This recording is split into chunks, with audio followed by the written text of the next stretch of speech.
Zero, maybe 5%. I think, well, not like a big contract, but like bigger than what the Packers would want to do. Anything over $10 million, I'd be shocked at. Oh, I was saying like 7, yeah, sure. I mean, a team might be willing to be like, hey, he sat behind Rodgers for a little bit.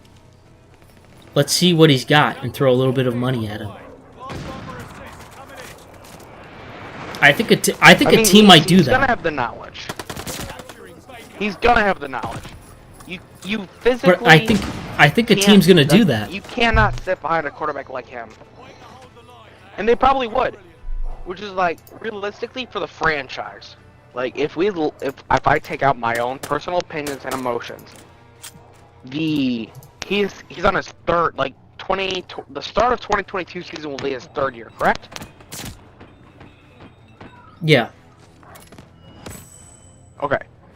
Best case scenario. Aaron comes back somehow for one more year, and Jordan's the backup again.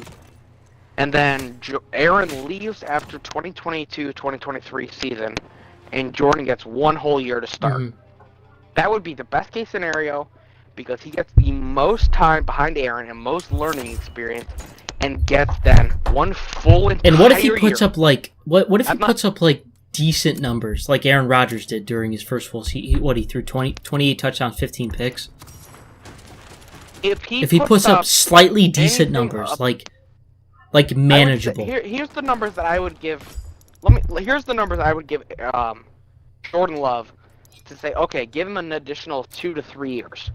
If he goes 25 touchdowns, 10 interceptions, and 3,250 yards, I would say, okay, give him a chance for the next 2 years. Okay? Like, because there's definitely, you cannot expect any person, any human being to come out into the NFL and put up 4,000 yards, 40 touchdowns. That's not going to happen. Unless you're, I think it was Patrick Mahomes who did that, okay? That's unrealistic. You look at Tom Brady, the greatest quarterback to ever live. He didn't do that, okay? It comes down to how good are they at winning or pulling the team together when it actually comes down to it. Like, that's one of the things that Tom Brady does better than any human being in the football field. Except for last week. Like, what was it, his first or second season that he took them and won a Super Bowl? Because he was able to, he didn't even have great numbers that year. He was just able to pull his team together and be like, hey, I want to win, you want to win, let's make this happen. Like, I don't even know what you would call that category or, like, part of a human being. But some people have it and some people don't. That's one thing. I don't know if Aaron has it. During regular season, he has it. What, like, you need a big throw last 20 seconds of a game, last 30 seconds, I'm giving it to Aaron during the regular season. Postseason, I'm giving it to Tom Brady. There's no option. But, like, I don't know if Jordan has that or category in him. He could. Okay, well, also at the same time, literally nobody is Aaron Rodgers. Oh, 100%. The man has the least, like, by far the least touchdown or the best touchdown to interception ratio. Like, Aaron Rodgers is the best NFL history.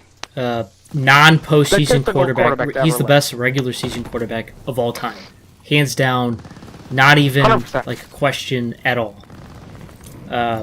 Postseason wise, he is really not even on the list. Like, he's good. No, I don't even know if he's good. He's irrelevant. Like, he's not even really on the list. He hasn't done shit in the postseason, except for like one Super Bowl. Here's the thing. Here's the thing. He's really, really good until the game that they lose. Every time they lose the game, he really doesn't perform. But also, okay, you know, I'll be the devil's advocate here. Okay. Do they lose because of him directly? No. They don't have that Brett Favre moment where he throws a pick in the remaining seconds of the game. It's not like that type of thing. It's more or less just like eventually the defense or the special teams kind of fucked it up. But at the same time, Rodgers really didn't get it going on offense. So he never really directly loses a game in the playoffs. He just never puts up those numbers that you need him to overcome a potential hazard that's caused by the defense. Yes, I can definitely agree with that. Because he doesn't really fuck. It's not like he's throwing picks in the playoffs. Because he's not throwing picks in the regular season. He's not. He's also not throwing picks in the playoffs. He's just not throwing as many touchdowns. Here's the one. I will agree with you on one stat.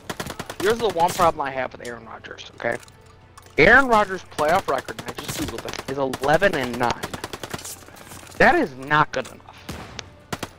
Yeah, I mean it's also not bad, but it's not bad. It's a winning record. I just went 11-10 in this game, so slightly worse. But we won. We fucking won, though. Suck it, Aaron Rodgers. Okay, here's the comparison. What do you think Tom Brady's record in the playoffs is? Just guess. He's probably like 36 and like 18. No, he's not even that high. No, sorry. That's wrong. He's probably like 34 and like 14. No, he hasn't lost that much. That's impossible. 34 and 12. 34 and 12. Very close, actually. He's 32 and 11. Yeah. Okay, so 3-1. Other than one win, he's 3-1. And Rodgers is pretty much 1. Well, it's because Rodgers is really good at going 1 win, 1 loss. Now, but this year he happened to go. Well, here's the numbers, Nick. The Packers go 1 win, 1 loss. Okay, and then they have that one season where they were a wild card and they won, what was it, 4 games to win a Super Bowl or whatever. And then he went 0 wins, 1 loss this time around, so it evens out. He's like 11-9. Now, hold on. Here's a really intriguing stat that, for people who understand how accurate and how little interceptions Rodgers throws in his postseason career, he has 45 touchdowns. Okay. Now, Aaron Rodgers, 45 touchdowns equals 5 or 6 interceptions in a regular season. Correct or incorrect? I didn't hear what you said. What'd you say? 45 touchdowns in a regular season probably equals 5 to 8 interceptions max. Correct or incorrect? Still, I wasn't listening. I was reading what I was looking at on my gun.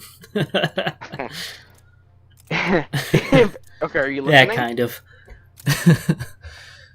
If Aaron Rodgers throws 45 touchdowns in a regular season, is it reasonable to think that he would throw 5 to absolute max? He would throw 6 to 9 into a season on average. Most likely 7 or 8, but I would say 6 to 9. Okay, in the postseason, he's thrown 13 interceptions. And how many touchdowns? Okay, with 45. So it does. That's actually a lot of touchdowns. Don't get me wrong. That's still higher than most quarterbacks in that percentage range. So I don't want to discredit him. He's still amazing when it comes to touchdown to interception ratio. And in his postseason playoff. Yeah, he's not a little gay boy. He's not Derek Carr. 4.6%. He's not Derek Carr. He literally is not Derek Carr. His name is not Derek Carr. So. Yeah, but he is 1 for 4 in NFC Championship games, which is disgusting. Literally disgusting. Like,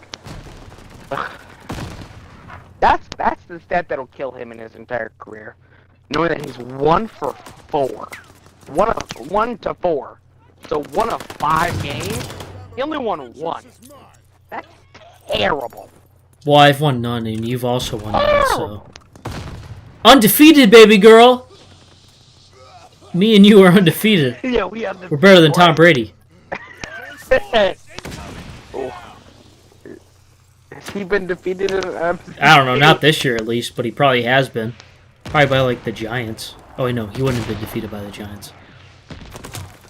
He would have been... He got beaten by the Giants in the Super Bowl, little faggot. I've never lost to the Giants in the Super Bowl. He, Therefore, I'm better than Tom Brady. he's only lost one AFC Championship game, and that was to the Ravens when they won that year with Ray Lewis and Patrick Willis, Joe Flacco. What a faggot. He lost to Joe Flacco? Ray Rice. What a simp. Bro, that's when Joe Flacco was good and Ray Rice was like right about. I don't even think Joe... What? Dude, I don't think Ray Lewis ever beat his wife. Oh, you meant Ray Rice. I think you said Ray Lewis. I'm like, I don't think that ever happened. At least, not... It wasn't documented. Rice. They didn't let that get out there. Correct. Probably once or twice, but you know, that is Only once or twice. They're not going to let it leak for that little bit amount. With Ray Rice, it was like, you know, I beat the fuck out of my wife like literally every single night. Like it's like been like 100 nights in a row, and then finally they were like, you know what, fuck it, we'll throw it out there. In a hotel. We'll make it known. We can't hide it for this long. Yeah. There's only so much. There's only so much we can do to prevent you from being thrown out of the league.